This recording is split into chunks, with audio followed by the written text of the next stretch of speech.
Thanks, sis. Rosie presses harder with her espadrille slingbacks. She speeds, trying to outrun the stinging awareness that she's let down Mr. C. It is the job of the assistant not merely to brew delicious coffee and deflect unwanted calls and to sparkle like a fine hard gem, but also to maintain whatever reality is called for on any given day with any given subject! Damn it! Rosie says, pulling into the driveway. F me! She cries as she washes the kale, Juliet's the jicama slaw, and brings the quinoa to a slow boil all at the same time. Effing F! She shouts as she pulverizes 2 Adderall with a spoon and sprinkles the Adderall dust on top of the kale and puts the kale in her mouth. Effing doorknob! It's true. The real F-over of this job is that the magic totem in question has to be present in each reality. Present like DNA, be it wand, broom, enchanted flute, or in this case, magic doorknob. The object has to reside out in the open, hidden in plain view. Magic is so arbitrary, it can be very annoying. But still, the more seasoned assistant would have hidden it better, in plainer view, right under his nose maybe, in the coffee mug, on the seat of his seat.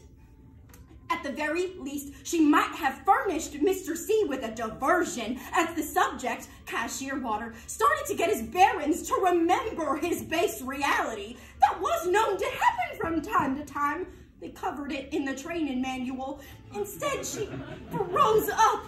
She hasn't froze up like that since the time Lane Heatherette spilled her teeny on her, on purpose, at the Palm Springs New Gen Network-a-thon. Damn it, Rosie, you're better than this. At least Mr. C knows her heart is in it. How does he know her heart is in it? The other day, he was asking her, Rosie, what's it like being on Adderall? And Rosie said she didn't want to sound conceited, but one time, she was in the finals of the Miss Junior Executive of Arkansas pageant. Rosie, you hick. Mr. C joked. I knew you had a little southern twang, but Arkansas?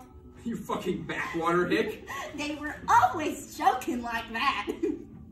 And Rosie went on to explain how she'd been in the final 5 round, the question round, after doing her utmost most in evening wear, swimwear, and her stand-up routine with Lazy Sue, her ventriloquist dummy who likes rabbi jokes. And how the judges asked her, Rosie, here in the final round of the Miss Junior Executive of Arkansas pageant, what would you like to give the world if you become Miss Junior Executive? And how they meant not just giving to Arkansas, but to the non-Arkansas world also. And how Rosie replied first with, I'm glad you asked that question, which is a time-honored, time-buying strategy. And then how she calmly answered, me, sir. I would give the world all of me. Down to the capillary, down to the hot-oiled hair follicle. And the crowd was on its feet. All except for her nemesis, Lane Heatherette. And that, long story short, is what it's like being on Adderall. When every second is like, I'm gonna give all of me to you, Mr. C, and I'll give my all to Arkansas and to non-Arkansas and to the sad runners-up of the pageant and even to that poor, confused man with the crystal doorknob. The whole world is gonna get all of Rosie, and then someday, though she doesn't like to sound conceited, someday the whole world will be hers in return. You're gonna shine, Rosie.